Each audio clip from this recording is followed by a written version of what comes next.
Hi అండి, అందరికీ నమస్తే. Welcome back to my channel. ఈరోజు మనము కర్ణాటక స్టైల్లో బంగాళాదుంప ఫ్రై చేయబోతున్నాము. తక్కువ ఆయిల్తో చాలా స్పైసీగా టేస్టీగా ఉంటుంది. చాలా చాలా బాగుంటుందండి. ఒక్కసారి వీడియో మొత్తం స్కిప్ చేయకుండా చూడండి, మీకు నచ్చుతుంది 100%.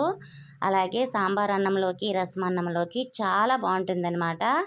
మీరు తప్పకుండా వీడియో చూసి లైక్ ఇచ్చి సబ్స్క్రైబ్ అయితే చేసుకోండి. ముందుగా అయితే నేను ఇక్కడ బంగాళదుంపల్ని ఉడకపెట్టుకొని తీసుకున్నాను. నేను ఇక్కడ 5 దుంపలే తీసానండి. చక్కగా పైన పొట్టు తీసుకొని మనము ముక్కలు కట్ చేసుకోవాలి. దీనికి ఆయిల్ ఎక్కువ అవసరం లేదు. తక్కువ ఆయిల్తోనే మనం ఈ ఫ్రై అయితే చేయొచ్చండి. చూసారు కదా, బంగాళదుంపల్ని ఇలా పైన పొట్టు తీసుకున్న తర్వాత చక్కగా ముక్కలుగా కట్ చేసుకోవాలి. కొంచెం మందంగా కట్ చేసుకోండి, ఎందుకంటే ఉడకబెట్టినవే కాబట్టి తొందరగా అయిపోతుంది అన్నమాట ఫ్రై. మరీ సన్నగా అనుకోండి, కళాయిలో ముక్కలు ముక్కలుగా అయిపోతుందన్నమాట. మనకి ముక్కజాయిని దొరకాలంటే కొంచెం మందంగా కట్ చేసుకోవాలి. ఇలా బంగాళదుంపలన్నీ కట్ చేసుకున్న తర్వాత చక్కగా మనం దీనిలోకి స్పైసెస్ని అయితే యాడ్ చేసుకుందాము. చూసారు కదా, ఇలా కట్ చేసుకోవాలండి. కొంచెం మందంగా అయితే బాగుంటుందన్నమాట. ఎన్ని దుంపలతో అయినా ఇలానే కట్ చేసుకుంటే బాగుంటుంది. ముందుగా పావు టీ స్పూన్ వరకు పసుపు వేసుకోండి. తర్వాత దీనిలో గరం మసాలా పౌడరు పావు టీ స్పూన్ వేసుకోండి. మీరు గరం మసాలా పౌడర్ లేకపోతే చికెన్ మసాలా పౌడర్ అని యూజ్ చేసుకోవచ్చు. అలానే 1 స్పూన్ వరకు కారాన్ని వేసుకోవచ్చు. మీకు నచ్చితే కారం కొంచెం ఎక్కువ వేసుకోండి. ఇది చాలా ఎక్కువ కారం ఉంటుందన్నమాట. అలాగే ధనియాల పౌడర్ పావు టీ స్పూన్ వేసుకోండి. రుచికి తగినంత సాల్ట్ కూడా వేసుకోండి దీనిలోనే. నేను కర్ణాటకలో ఉండేటప్పుడు అయితే చక్కగా ఇలా చేసుకునేదాన్నండి. అలాగే దీనిలో 1 స్పూన్ వరకు ఆయిల్ వేసుకోండి. మీకు కొంచెం కారం ఎక్కువ కావాలన్నా కారాన్ని వేసుకోవచ్చు. చిన్నపిల్లలు తినేటప్పుడు కారం తగ్గించుకుంటే బాగుంటుంది. అలాగే చిన్నపిల్లలు చక్కగా ఇష్టపడతారు పొటాటోస్ని. చక్కగా ఇలా ఒకసారి కలుపుకోండి, ముక్కలకు పెట్టేటట్టుగా కలుపుకొని పక్కన పెట్టేసుకోండి.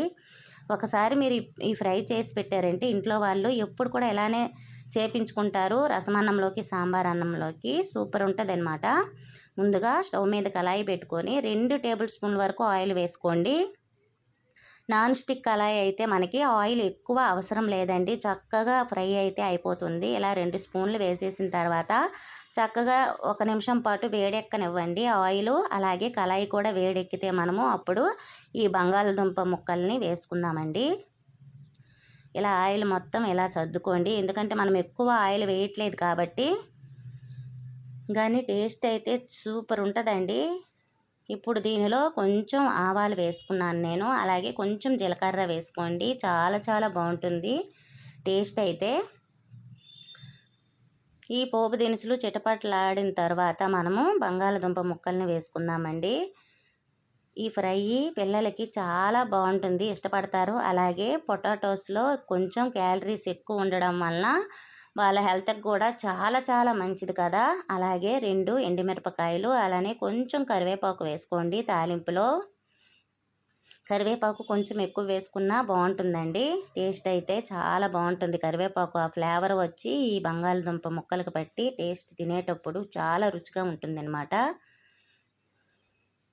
ఇలా చక్కగా 1 నిమిషం పాటు తాలింపు గింజలు వేపుకున్న తర్వాత మనము ఈ బంగాళదుంప ముక్కల్ని ప్యాన్లో ఇలా సర్దుకోండి.